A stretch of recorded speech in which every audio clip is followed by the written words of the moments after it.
इजाज़त से मैंने फिर फैसला किया पाकिस्तान आने का।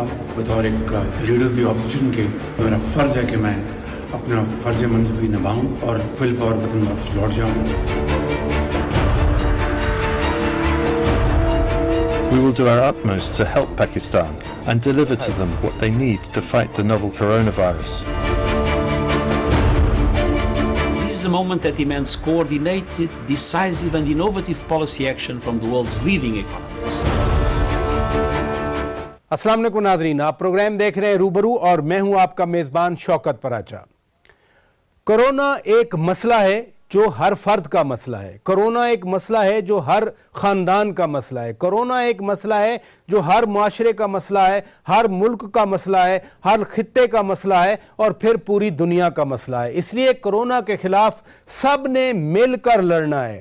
पाकिस्तान के अंदर आज बहुत अहम डेवलपमेंट हुई कि मुस्लिम लीग नून के सदर मियां शहबाज शरीफ ने वतन वापस आने का फ़ैसला किया और मरियम औरंगज़ेब साहिबा, मुस्लिम लीग नून की तर्जमान मरियम औरंगज़ेब ने तस्दीक कर दी कि वो आज रात वतन वापस आएंगे। और यकीनन जिस तरह से बिलावल भुट्टो ज़रदारी ने इत्तफ़ाक़ राय पैदा करने के लिए एक लीड ली और फिर हुकूमत ने भी रेसिप्रोकेट किया, क्योंकि गुज़श्ता रोज़ वज़ीर आज़म इमरान खान ने एक इजलास किया जिसमें वीडियो कॉन्फ्रेंस पे पीपल्स पार्टी के वज़ीर आला सैयद मुराद अली शाह भी थे। आज भी वीडियो कॉन्फ्रेंसिंग हुई जिसमें तमाम सूबों के वुज़राए इत्तलात मौजूद थे। तो इस इत्तफ़ाक़ राय को बढ़ाने के लिए मियां शहबाज शरीफ आज वतन वापस पहुंच रहे हैं। यकीनन उनका ये किरदार होगा और वो आज पूरे मुल्क को लॉकडाउन करने का मुतालबा भी कर चुके हैं। हम दुनिया के दरमियान जो इस कोरोना वायरस के खिलाफ तामन की फ़िज़ा है, खित्तों के दरमियान तामन की फ़िज़ा है,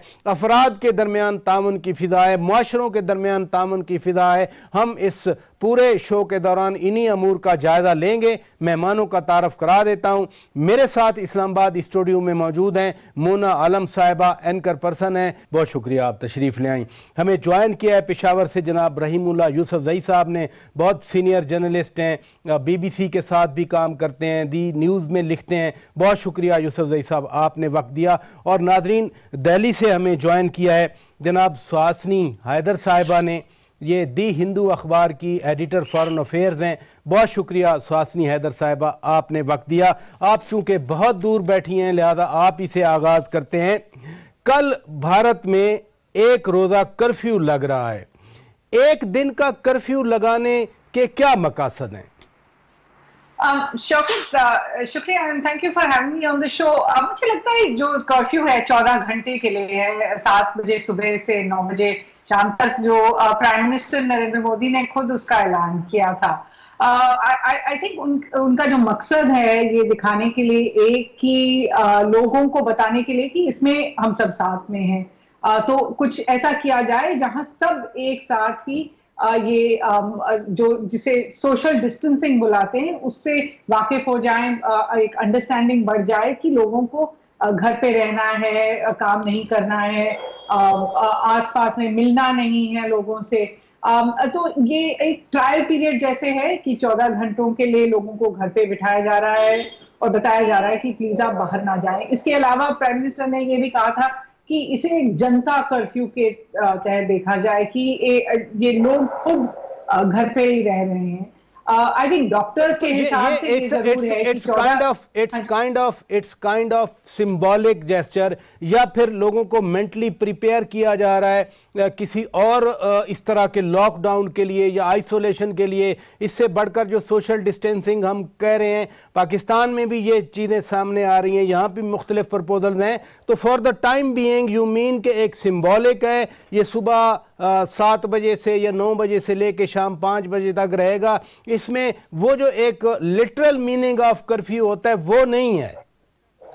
हाँ, और बिल्कुल, और ये एक वॉलंटरी कर्फ्यू है, ये कोई गवर्नमेंट के तहत कर्फ्यू नहीं लगाया जा रहा है। लेकिन आप बिल्कुल सही कह रहे हैं कि आज के जमाने में ना पाकिस्तान में ना इंडिया में किसी को पता है कि किस तरह का रुख के कोरोना वायरस लेगी। तो प्रिपेयर भी किया जा रहा है कि अगर सोशल डिस्टेंसिंग की जरूरत पड़े, जैसे हमने देखा है इटली में या दूसरे जो देशों में, चाइना में, स्पेन में, ईरान में तो काफी हो चुका है। लेकिन जहां पर सोशल डिस्टेंसिंग काम कर चुका है उसके तहत वो कहना चाह रहे हैं कि वैसे भारत में, वैसे इंडिया में, ये फरमाइए इंडिया में वैसे ओवरऑल क्या सिनेरियो है? बहुत ज्यादा सूरत हाल खराब है या बहुत खौफ है या हुकूमत की जो स्ट्रेटेजी है उससे लोग सेटिस्फाइड हैं? सिनेरियो क्या है वहां पर? देखिए, हम सब ने इंटरनेट पे तो इतना देखा हुआ है कि ये बीमारी किस तरह से स्प्रेड हो सकती है, तो लोगों में इतना खौफ जरूर है कि अगर ये बीमारी जैसे हमने देखा इटली में उस तरह से फैल जाए तो हमारे जो हॉस्पिटल्स हैं शायद कोप नहीं कर पाए और लोग घर में खाना भी, राशंस, मेडिसिन सब स्टॉक करने की कोशिश तो कर रहे हैं। लेकिन इतना जरूर है कि इंडिया के जो केसेस हैं आई थिंक 250 से थोड़े ऊपर है इंडिया के अंदर और 250 के करीब वहां ईरान में भी है। इंडिया के केसेस इतने ज्यादा अभी है नहीं जितना हमने दूसरे कंट्रीज में देखा है, लेकिन फिर भी लोग प्रिपेयर होना चाह रहे हैं क्योंकि बहुत सारे ऐसे भी तैयारियां हो रही हैं। इधर रुकिएगा, तैयारियां हो रही हैं। मोना आलम साहिबा, यही तैयारियां पाकिस्तान भी कर रहे हैं। 26 फरवरी को पहला केस आया, लेकिन अभी तक सिंध ने कहा कि हम लॉकडाउन कर रहे हैं, अपील कर दी, आज पहला दिन है। चीफ मिनिस्टर साहब ने कहा था सिंध में कि 3 दिनों के लिए लोग बाहर ना निकलें। आज पंजाब के चीफ मिनिस्टर ने भी कहा रेस्टोरेंट्स बंद हैं।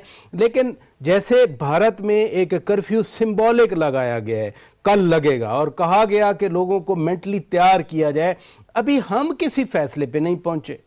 थैंक यू पराचा साहब। देखें, पाकिस्तान के स्पेसिफिक जहां तक केस है, ये आपकी बात दुरुस्त है। सिंध ने हत्ता ये बात कहना मेरा ख्याल है उनके कॉन्टेक्स्ट में ठीक नहीं है कि वो किसी फैसले पर नहीं पहुंचे। उन्होंने काफी प्रॉम्प्ट लीड किया है, उन्होंने बहुत प्रॉम्प्ट एक्शन किया है और उन्हीं के देखे किए हुए एक्शन देखकर फिर वफाक ने भी कुछ हद तक रेप्लिकेट किया। जैसे स्कूल्स और यूनिवर्सिटीज बंद करने की बात थी। पंजाब ने आज थैंकफुली ये कि उन्होंने एटलीस्ट ऐलान तो किया है, एक हफ्ते के बाद फॉलो किया। और इसमें तो खैर हम तमाम लोग एक बात कर रहे थे और मुराद अली शाह साहब जो चीफ मिनिस्टर है सिंध के, उन्होंने भी कहा था कि जितने केसेस सिंध में आए हैं और जो बॉर्डर क्रॉस कर आए हैं उससे ज्यादा, उससे 3 गुना तक एक मोहतात अंदाजे के मुताबिक पंजाब में केसेस हैं, केपीके में भी लोग पहुंचे हैं। लेकिन क्योंकि उनको टेस्ट उस तरह से उस वक्त नहीं किया गया तो हमें पता नहीं चला एग्जैक्टली उस काउंट का। लेकिन चले इस बात पे भी कि देर आए दुरुस्त आए।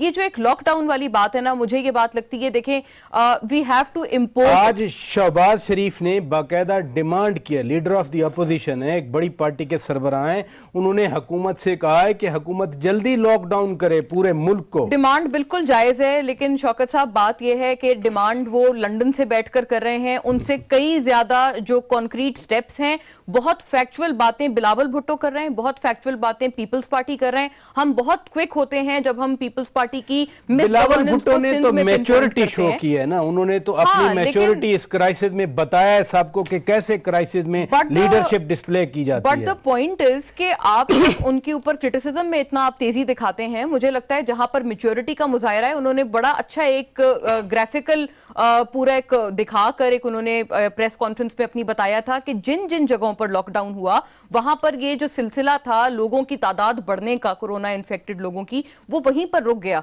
वो जो एक कर्व आता था वो फ्लैट हो गया, यानी कि एटलीस्ट हम अगर उसको कम नहीं कर पाए तो उसको हमने उसी सतह पर रोक दिया।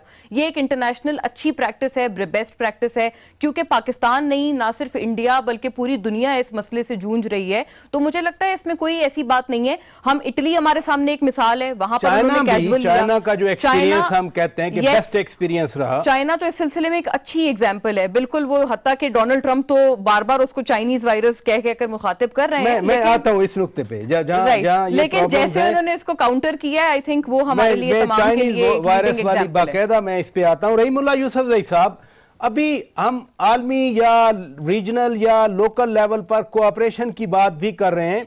सार्क की वीडियो कॉन्फ्रेंस हुई थी, यहां पर डॉक्टर जफर मिर्जा साहब ने कहा था कि कर्फ्यू की बातें हो रही हैं। मैंने ज़रूर समझा कि मैं आपके सामने ये मामला रखूं। भारत में कल सिंबॉलिक कर्फ्यू होगा, शाम में उठ जाएगा, लेकिन मकबूजा कश्मीर के हवाले से जो डॉक्टर जफर मिर्जा ने बात की थी, इंटरनेट आज बहुत ज़रूरत है, आज टेलीफोन की बहुत ज़रूरत है। आप समझते हैं कि इस हवाले से भी कोई कॉन्सिडरेशन बनेगी भारत के अंदर? देखिए, पहली बात तो ये है कि ये जो सार्क वीडियो कॉन्फ्रेंस हुई, ये मेरे ख्याल में एक बड़ा अच्छा कदम था और आप देखें कि सार्क तो बिल्कुल ही मुअत्तल किस्म का इदारा है, पैरालाइज हो चुका है, इसके सरबराही इजलास नहीं हो रहे। और इन हालात में ये सब ने समझा कि ये ज़रूरी है कि आपस में मशवरा करें, सारे हमसाया ममालिक हैं और एक तंजीम के रुकन है, तो ये मेरे ख़्याल में एक अच्छी पेशरफ्त है। अभी इसमें यह है कि ताउन कितना करेंगे, कहाँ कहाँ पे करेंगे। आपने मकबूजा कश्मीर की बात की, देखें अभी अगर इस तरह के गैर मामूली हालात हों तो फिर गैर मामूली इक़दाम उठाने पड़ते हैं। तो कश्मीर में अगर इंटरनेट बंद है, लोगों को मालूमात की रसाई मुमकिन नहीं है, तो वहाँ पे लोगों को ख़तरा है। और मेरे ख़्याल में उनके लिए ज़रूरी है, उनकी सहूलत के लिए, कि उनको ये इंटरनेट और बाकी जो मालूमात के ज़राए हैं वो मुहैया किया जाएँ। अब देखें जिस तरह पाकिस्तान के वज़ीर-ए-आज़म ने कहा कि ईरान के ऊपर पाबंदियाँ हटनी चाहिए, उनको इमदाद मिलनी चाहिए, तो ये इस तरह के मेरे ख़्याल में गैर मामूली इक़दाम होने चाहिए। और ये भी इंसानियत का, जिस तरह आपने शुरू में कहा, ये माशरे का, ये हर एक मुल्क का, पूरी दुनिया का मसला है। इसमें तो आप जितना ताउन करेंगे उतना फ़ायदा होगा। और हमारे सामने, हमारी आंखों के सामने चीन ने एक मिसाल कायम की है। चीन ने जब लॉकडाउन किया तो उसका मजाक उड़ाया गया और कहा गया कि चीन में तो आमराना लेकिन यूसुफ भाई साहब देखे ना, मर्दान में एक गांव में लॉकडाउन हुआ, लोग निकल आए। आज सखर की जो सूरत हाल बनी, बाकायदा इस सेंटर को गवर्नमेंट ने बनाया, लोग बाहर निकल आए। लोगों का रवैया, जो सोशल डिस्टेंसिंग की बात सुहासिनी हैदर साहिबा कर रही थी, हमें भी तो समझना है ना, हर फर्द को, हर सोसाइटी को। देखें मैं ये समझता हूँ शौकत साहब कि एक तो वो आगाही का मसला है, लैक ऑफ अवेयरनेस। हमारे लोगों में शायद ये अवेयरनेस अभी तक पूरी तरह नहीं आई। अभी भी लोग बड़े लापरवाह हैं, वो समझते हैं कि ये कोई इतना बड़ा ख़तरा नहीं है।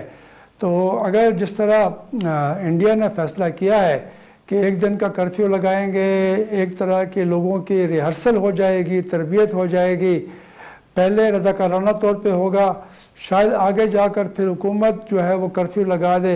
मेरे ख्याल में इस तरह का एक सिलसिला हमारे यहाँ भी होना चाहिए ताकि लोगों को एहसास हो जाए, लोगों की तरबियत हो जाए। तो हमारे यहाँ भी ऐसा सिलसिला होना चाहिए। इधर रुकिएगा नादरीन, ब्रेक लेते हैं, ब्रेक के बाद जब वापस आएंगे, कारोबार बंद, रेस्टोरेंट्स बंद, होटल्स बंद, दुकानें बंद, शॉपिंग मॉल्स बंद, और ये पूरी दुनिया में हो रहा है। इसकी इकोनॉमिक कॉस्ट भी बहुत ज़्यादा है। पहले ही GDPs मुख्तलिफ ममालिक की अंडर प्रेशर हैं। ये एक बहुत बड़ा मसला बनेगा। इस पे बात करेंगे ब्रेक के बाद कि कैसे तावन किया जा सकता है दुनिया के खित्तों में, ममालिक में, माशरों में। वेलकम बैक नादरीन, रूबरू प्रोग्राम आप देख रहे हैं। और आज एक बड़ी डेवलपमेंट हुई, बड़ा ऐलान हुआ। मुस्लिम लीग नून के सदर मियां शहबाज शरीफ ने वतन वापसी का फैसला किया और मरियम औरंगजेब के मुताबिक वो आज रात वतन वापस पहुंच रहे हैं। हम इस पर ज़रूर बात करेंगे कि उनकी वतन वापसी किस तरह कोरोना के खिलाफ कोशिशों को और आगे बढ़ाने में मददगार साबित होगी या फिर सियासी तकसीम बनेगी। लेकिन जो हम बात कर रहे थे इस सेगमेंट से पहले कि क्या मुआशी तौर पर इस कोरोना वायरस की वजह से जो नुकसानात हो रहे हैं उनका अजाला कैसे किया जाएगा। जी मोना आलम, सिंध में जो उन्होंने इकदामात लिए, उन्होंने साथ एक कंपनसेशन मैकेनिज्म भी बनाया है। मसलन वो कह रहे हैं कि जितने नीडी लोग हैं, ज़रूरतमंद लोग हैं, उनको हम एक नंबर देंगे, वो रजिस्टर कराएं और फिर हम कुछ उनको पैसे भेजेंगे। ये ओवरऑल जो मुल्क पहले ही डेट का शिकार है, मुल्क के ऊपर पहले ही इकोनॉमिक बर्डन है, हम पहले ही IMF के सामने बैठे हुए हैं, सख्त शराइत मंजूर करके हम उनसे कर्जा ले रहे हैं, ये फिर क्या होगा? देखें, ये बात पराजा साहब, इकोनॉमी की जहां तक इसमें एक ताल्लुक इसका है, उससे तो पूरी दुनिया के ऊपर इसका एक असर आ रहा है ना। पूरी दुनिया में इकोनॉमिक स्लो डाउन है कोरोना वायरस की वजह से। इसमें पाकिस्तान कोई सिंगल आउट तो नहीं कर हुआ सकते थे, वो तो उनका तो मसला नहीं है ना। मसलन चाइना के पास इतना सरप्लस है, अमेरिका भी अपने, उन्होंने कहा कि हमने $1 ट्रिलियन और मार्केट में फ्लोट कर दिए, हम क्या करें? हमारे लिए प्रॉब्लम ये है पराजा साहब कि काफी चीजें हम कर सकते हैं, हम नहीं करते हैं। जैसे अगर आपने मईशत के पहिए को उसी तरह से चलते रहने देना है, डेली वेजर्स जितनी इकोनॉमिक एक्टिविटी होती है उनका उसी प्रोपोर्शन से उनके पास काम आता है। इसके लिए जब आपके पास दुनिया भर में एक एग्जाम्पल सेट की जा रही है, इंटरेस्ट रेट्स को जीरो कर दिया है फेड ने इस दफा, ताकि इस हालात में किसी ना किसी तरह से कोई फियर को सबसाइड करें। हमारे पास ऐसे हालात में भी सिर्फ 75 बेसिस पॉइंट्स कम करने की गुंजाइश हमने समझी। ये एक ऐसी चीज थी जो हमारे हाथ में थी, हम कर सकते थे। अभी जैसे यूसुफजई साहब अभी जो बात बता रहे थे कि ईरान का उन्होंने कहा है, और तमाम जो गरीब ममालिक हैं उनके हवाले से वजीर आजम इमरान खान ने कहा है कि उनके जी डेट माफ करें ताकि वो तमाम अपनी जो रिसोर्सेज हैं कोरोना वायरस की तरफ लगाएं। बात यह है IMF के साथ इस वक्त जिस मुआहदे के तहत पाकिस्तान का एक अग्रीमेंट चल रहा है, उन्हीं के साथ एक अंडरस्टैंडिंग रीच हुई थी जिसकी वजह से हमने इंटरेस्ट रेट्स काफी हाई रखे थे, कदरन हाई रखे थे। इकोनॉमिक एक्टिविटी स्लो डाउन 13.4 अब आके थोड़ा सा कम 25 यस 75 बेसिस पॉइंट्स कम करके भी 12.5% अभी भी आपका प्रिंसिपल इंटरेस्ट रेट है। तो क्या आप अगर पूरी दुनिया के ममालिक के लिए एक अपील कर रहे हैं, आप अपने लिए भी तो ये बात कर सकते हैं ना, आप IMF से at least at this point in time उनसे नेगोशिएट करें कि हम इस इंटरेस्ट रेट के साथ अपनी मईशत में थोड़ा बहुत भी, अगर अभी भी आपकी 2.5% अगर ग्रोथ है, आप खुद इससे आपने बिल्कुल very rightly pointed out by you, इसके नीचे हम कहां जाएंगे? उन ममालिक की बात और है जो इस वक्त इसको बर्दाश्त करने का एक क्वेश्चन रखते हैं। Pakistan is not one of them. Suhasini Haider साहिबा, यही सवाल आपसे, आपके मुल्क में, इंडिया में, भारत में भी GDP नीचे रही है। मैं वॉइस ऑफ अमेरिका अभी सुबह देख रहा था, 7 पॉइंट कभी हुआ करती थी, अभी तो 4% आ गई। क्या वहां पर इम्पैक्ट असेसमेंट क्या की जा रही है और इसको फेस कैसा किया जा रहा है? कोई प्लानिंग है जिसको और ममालिक भी रेप्लिकेट कर सकते हैं? हम तो एक्सपीरियंसेस देख रहे हैं कि कौन से मुल्क ने अच्छा एक्सपेरिमेंट किया है, बाकी फॉलो करें उसको। बिल्कुल शौकत, एंड आई थिंक ये बहुत ही अहम मुद्दा है कि कोरोना वायरस के साथ जब ये जंग खत्म होगी तब उसके बाद जो आफ्टर मार्थ होगा, इकोनॉमिक इम्पैक्ट होगा, वो काफी भयंकर होने वाला है। और लोग यहाँ पर ऑलरेडी प्रिपेयर कर रहे हैं कि जैसे एयरलाइंस इंडस्ट्री है, होटल इंडस्ट्री है, इकोनॉमी इन जनरल में जिस तरह का इम्पैक्ट होगा, उससे किस तरह से लोग बच तो नहीं सकेंगे शायद, लेकिन ये इम्पैक्ट थोड़ा मिटिगेट तो हो सकता है, थोड़ा कम तो हो सकता है इसका असर। गवर्नमेंट के तौर पे उन्होंने अभी एक इकोनॉमिक वर्किंग ग्रुप अभी शुरू की है जो देख रही है कि किस तरह से इम्पैक्ट को ठीक किया जाए। स्टेट गवर्नमेंट्स जो हैं इंडिया में, उन्होंने अलग अलग से अनाउंसमेंट्स किए हैं, ऐलान किए हैं कि किसी ने लोन जैसे माफी की बात की है, किसी ने हैंडआउट्स की बात की है। आपने यूके में देखा होगा, वहां के फाइनेंस मिनिस्टर ऋषि सुनक ने अनाउंस किया कि जो लोग अपनी नौकरी खो बैठते हैं तो उसका यही तो सारा मसला है कि अगर यही सारा मसला है, खुदा ना खास्ता नौकरियां चली जाएं, रोजगार चला जाए, जो डेली इनकम वाले, हम दिहाड़ीदार उसको कहते हैं, पता नहीं आप लोग क्या वर्ड यूज करते हैं, यहाँ एक और खौफ भी है कि कहीं रॉयट्स ना हो जाएं। अब बड़ी पॉपुलेशन में, बड़ी आबादियों में आपका मुल्क दूसरे नंबर पे है, वहां कोई इस तरह का खौफ, कोई फियर पाया जा रहा है? आई थिंक अभी जो है लोग इससे जूझ रहे हैं, कोरोना वायरस को किस तरह से हराया जा सके। आपने जैसे जिक्र किया था, पिछले संडे एक सार्क का भी एक वीडियो कॉन्फ्रेंस हुआ था इंडिया ने, और भी देशों के साथ वीडियो कॉन्फ्रेंस किया है कि पता करने के लिए कि किस तरह से इस जंग को वो जीत पाए कोरोना वायरस के खिलाफ। उसके अलावा जो आप लॉ एंड ऑर्डर का जिक्र कर रहे हैं, आई थिंक सब कंट्रीज में यही वरी होगी कि इसके बाद हम क्या कर पाएंगे, किस तरह से लॉ एंड ऑर्डर को कंट्रोल किया जा सकता है। यानी बचेंगे, यानी सुहासिनी जी, यानी बचेंगे तो फिर देखेंगे कि आगे क्या होना है। रहीमुल्लाह यूसुफजई साहब, इसमें वर्ल्ड बैंक भी आ गया, इसमें IMF भी आ गया, इसमें एशियन डेवलपमेंट बैंक भी आ गया, इसमें IDB इस्लामिक डेवलपमेंट भी आ गया। बड़े मुल्क वैसे कुछ डोनेशन भी दे रहे हैं। अमेरिका ने पाकिस्तान के लिए $1 मिलियन की असिस्टेंस का भी ऐलान किया है। लेकिन क्या ये चीज़ें काम कर सकती हैं जितना मैसिव स्केल पे ले ऑफ्स हो रहे हैं या रोज़गार बंद हो रहा है? जी देखें, जो बड़े मुल्क हैं जिनकी आबादियाँ ज़्यादा हैं और जो पहले ही इक़्तिसादी मसाइल का शिकार है, उनके लिए तो मेरे ख़्याल में ये नाकाफ़ी है और मज़ीद काफ़ी कुछ करना पड़ेगा।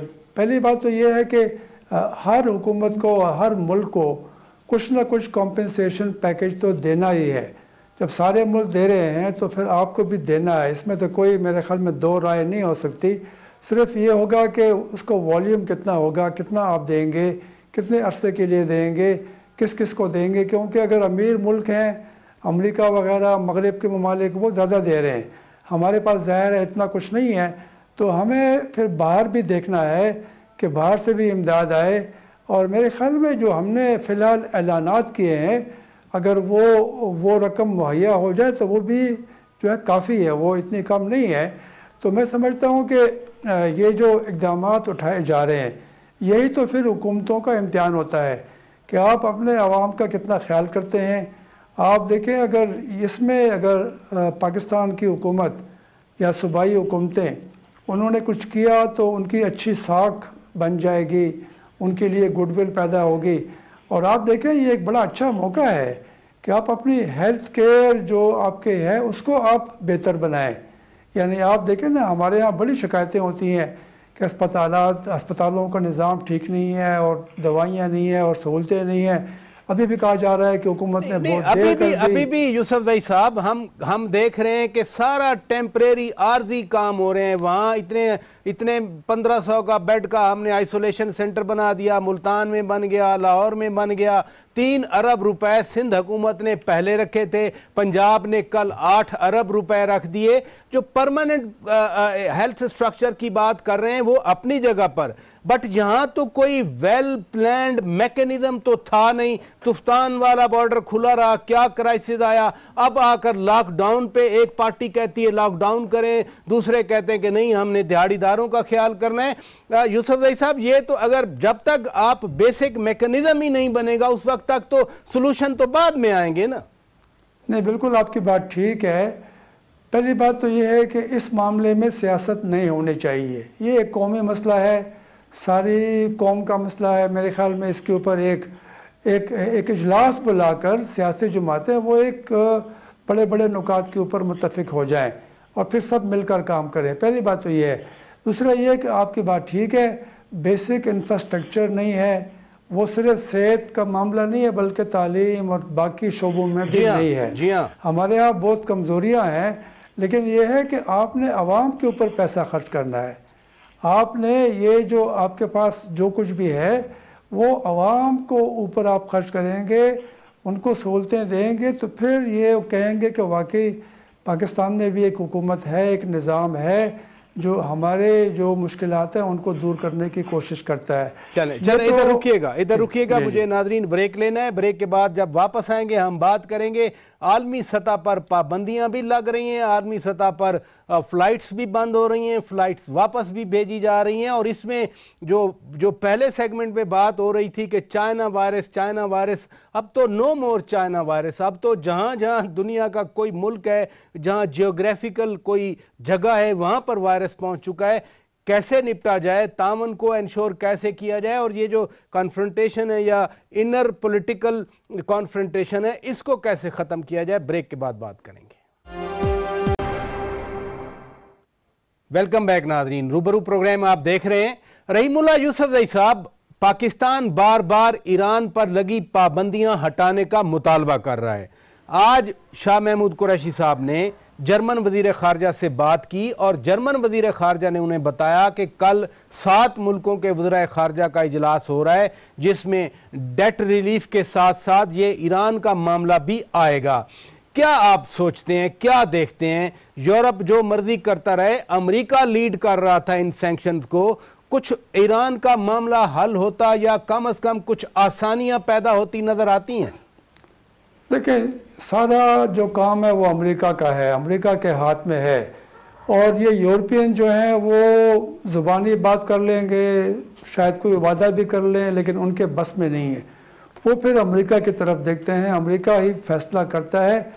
अब देखें, मेरे ख्याल में अमेरिका का फ़िलहाल जहन नहीं बना, अमेरिका ने इसके ऊपर कोई तबसरा भी नहीं किया। और मैं समझता हूँ कि अमेरिका की तो ये ख्वाहिश थी, ट्रंप की ये ख्वाहिश थी कि ईरान को सज़ा दी जाए। और ये जो उन्होंने एटमी प्रोग्राम का मुआहदा ख़त्म किया, ये दिखाना मकसूद था कि ओबामा ने गलत मुआहदा किया था। पाकिस्तान भी तो राब्ते में रहता है ना। मसलन उनके डिफेंस मिनिस्टर एस्पर ने टेलीफोन किया जनरल बाजवा साहब को, उसमें इस रीजन की सिक्योरिटी के हवाले से बातें हुई। पाकिस्तान एक कलेक्टिव तौर पर अब काम कर रहा है, जैसे हमें बताया जाता है या हम समझते हैं सिविल मिलिट्री लीडरशिप इकट्ठी है। ईरान का मामला अब जब पाकिस्तान उठा रहा है तो कलेक्टिवली उठा रहा है ना। बिल्कुल, पाकिस्तान ने कोशिश की है। देखें, शायद पहली बार किसी मुल्क के सरबराह हुकूमत ने यह मुतालबा किया कि ईरान के ऊपर पाबंदियां हटाई जाएं। कम अज़ कम ये एक डिस्कशन के लिए एक पॉइंट सामने आ गया है। अभी इजलास भी होंगे और अमेरिका के ऊपर दबाव बढ़ेगा।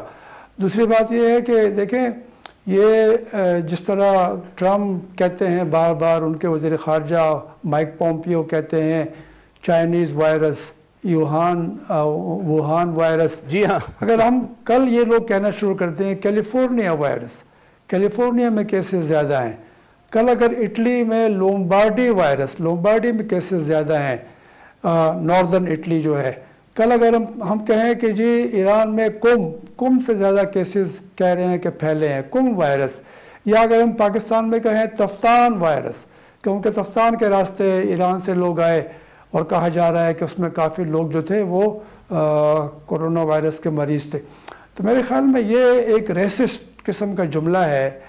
और आप देखें, आप अब चीन के ऊपर तनकीद तो करते हैं, लेकिन चीन की जो कामयाबी है, जो उन्होंने इस चैलेंज के ऊपर काबू पाया है किस तरीके से, उसको आप तारीफ़ नहीं करते।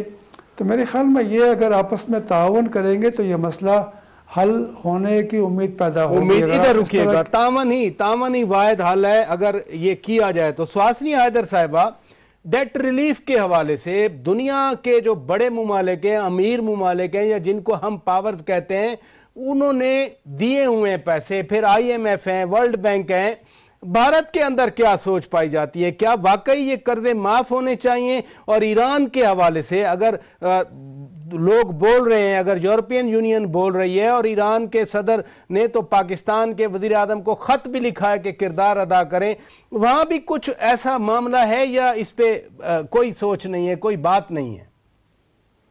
देखिए, आपका जो लास्ट क्वेश्चन था ईरान पे, उस पे भारत का ये रुख है कि ये एक बायलैटरल इशू है ईरान और अमेरिका के बीच में। ऑफिशियली भारत अमेरिका के कोई सैंक्शंस को मायने नहीं रखते हैं। वो उनको समझते हैं कि ये बायलैटरल सैंक्शंस है। हालांकि ये जरूर है कि जब अमेरिका ने कहा कि आप तेल ना खरीदिए, तो भारत ने काफी कम कर दिया था, बल्कि जीरो ही कर दिया था ईरान से तेल लेना। लेकिन भारत ने ईरान के साथ काफी उनके मशवरे हुए हैं, और क्योंकि बहुत सारे भारतीय पिलग्रिम्स वहां पर कोम में हैं और भी जगहों पे हैं, तो भारत ने ईरान के साथ, ईरानियन गवर्नमेंट के साथ, ईरानियन एयरलाइंस के साथ काफी कुछ बातचीत की है। भारत ने एक टीम भी भेजा था जो वहां पर कोरोना वायरस टेस्टिंग करें, क्योंकि उनके पास ज्यादा टीम्स नहीं है जो कोरोना वायरस टेस्टिंग कर सकती थी, स्पेशली जो शुरुआत में।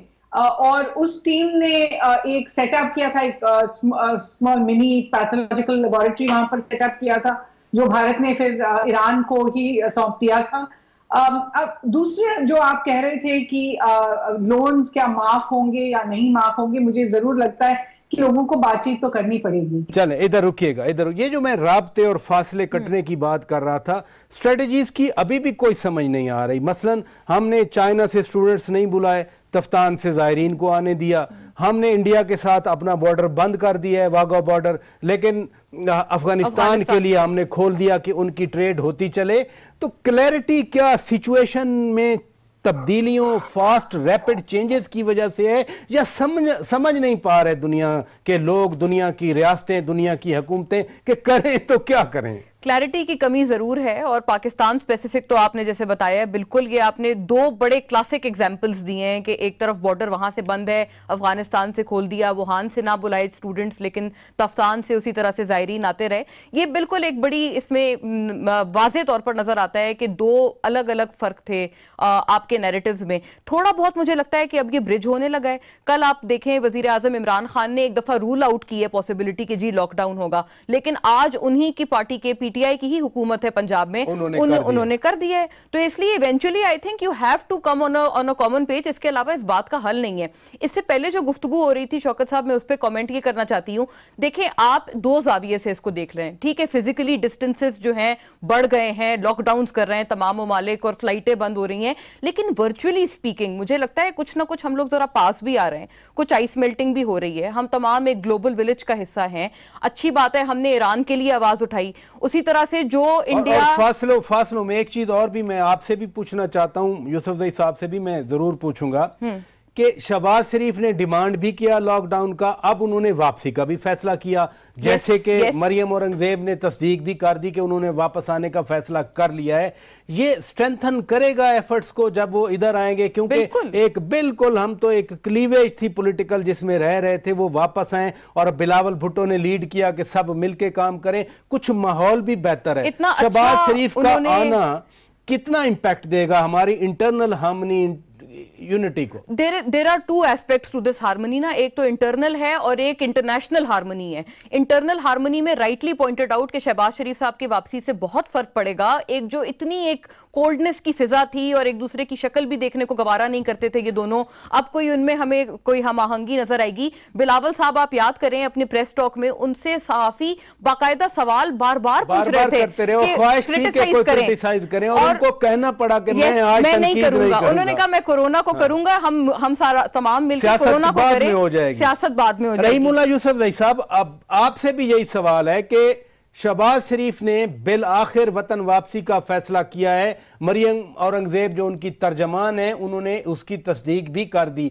आप कैसे देख रहे हैं जो हम ये सारी इस एफर्ट में हैं और उसमें जो इकोनॉमिक मेल्टडाउन की बातें भी हो रही थी या प्रॉब्लम की बातें हो रही थी, जब आ जाएंगे, अगर ये सारे लोग इकट्ठे बैठ जाते हैं, बिलावल भुट्टो ने लीड किया है, तो इंपैक्ट तो पॉजिटिव पड़ना चाहिए मुल्क के लिए, मुल्क की सियासत के लिए, मुल्क को इस वबा, इस बला से निकालने के लिए।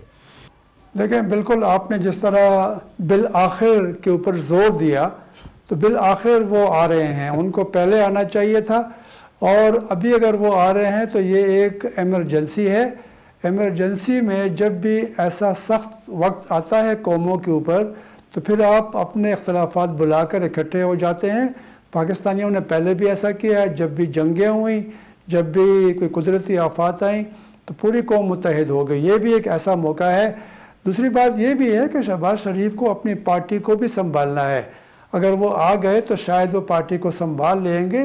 काफ़ी यहाँ गुफ्तगू हो रही थी, कुछ उनके जो लोग हैं वो जाके वज़ीर आला पंजाब से भी मिलकर आए थे, तो ये भी उनके लिए ज़रूरी था कि वो वापस आएँ, अपने जो पार्टी है उसको मुत्तहिद करें। बहुत शुक्रिया रहीमुल्लाह यूसुफजई साहब, आपने वक्त निकाला, बहुत शुक्रिया। मोना आलम, आप तशरीफ़ ले आई, बहुत शुक्रिया। स्वासनी हैदर साहिबा, आपने हमारे लिए वक्त निकाला। नाजरीन, हमारी तरफ से इतना कुछ, लेकिन जाते जाते ज़रूर कहूँगा कि वही फ़र्द, वही ख़ानदान, माशरा, मुल्क, ख़ित्ता और ग्लोबल विलेज और दुनिया, सबको मिलकर इस वबा के खिलाफ जंग करना है। इजाज़त दीजिए, खुदा हाफिज़।